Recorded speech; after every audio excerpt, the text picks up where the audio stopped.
আজ শহীদ দিবস ও আন্তর্জাতিক মাতৃভাষা দিবস ২০২৬ উপলক্ষে আমাদের প্রথম প্রহরে পুষ্পস্তবক অর্পণ করেছি আমরা আমাদের যে কেন্দ্রীয় শহীদ মিনার বিয়ানীবাজার সরকারি কলেজে। আপনারা সকলে লক্ষ্য করেছেন যে আমাদের সিলেট ৬ আসনের মাননীয় সংসদ সদস্য আমাদের এখানে পুষ্পস্তবক অর্পণ করেছেন। একই সাথে আমাদের সকল দপ্তর সহ আমাদের বিয়ানীবাজার সর্বস্তরের জনগণ আজকে পুষ্পস্তবক অর্পণের মাধ্যমে শ্রদ্ধার সাথে স্মরণ করেছে তাদেরকে, যাদের বিনিময়ে আজকে আমরা আমাদের মাতৃভাষায় কথা বলছি, বাংলা ভাষায় কথা বলছি। আমি স্মরণ করছি ১৯৫২ সালে এই দিনে যারা শহীদ হয়েছেন, যাদের আত্মত্যাগের বিনিময়ে আমরা পেয়েছি আমাদের এই মাতৃভাষা।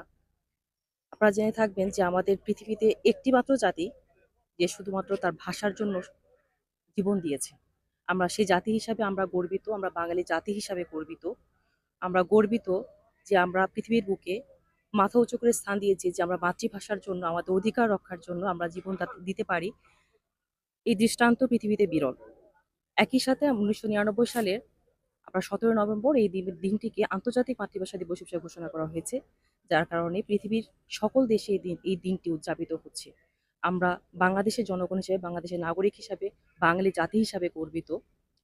এই জাতি হিসাবে গর্বিত যে এই আমরা মাতৃভাষা বাংলা আজকে পৃথিবীর বুকে সর্বত্র বিরাজ করছে এবং স্বাচ্ছন্দ্যে আমরা কথা বলছি। এই লাল সবুজের পতাকায় আমাদের বাংলা ভাষায় কথা বলছি।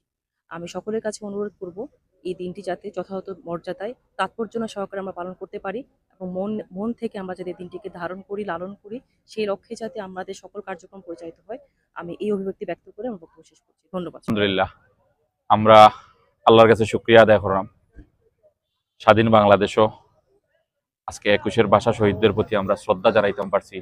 বিশেষ করে বাংলাদেশ জাতীয়তাবাদী দল বিএনপি রাষ্ট্র ক্ষমতার জনগণের ম্যান্ডেট নিয়ে হওয়ার পর আজকে আমরা প্রথম শহীদদের প্রতি শ্রদ্ধা জানাইলাম।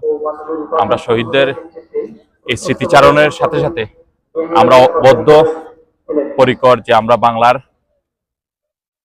জমিনও যে অনাচার হইছে, বিভিন্ন অত্যাচার হইছে, এগুলো আমরা স্মরণ রাখতাম এবং ভবিষ্যতে আমরা কাছে থাকি বিএনপির পক্ষ থেকে যাতে সাধারণ জনগণ, সাধারণ মানুষের অধিকার হক নষ্ট না হয় এবং আমরা জাতীয় জীবনও একটা আমূল পরিবর্তনের অঙ্গীকার নিয়ে রাষ্ট্র ক্ষমতা দেয়, সেই পরিবর্তনটা যাতে আমরা অঙ্গীকারটা যাতে আমরা রাখতাম পারি, এটার লাগে আপনারাও আমরা সহযোগিতা করবা। আমরাও আমরা অবস্থান থেকে সর্বাত্মক সহযোগিতা করার চেষ্টা করবো যাতে আমরা কমিটমেন্টের প্রতি বদ্ধপরিকর থাকতাম।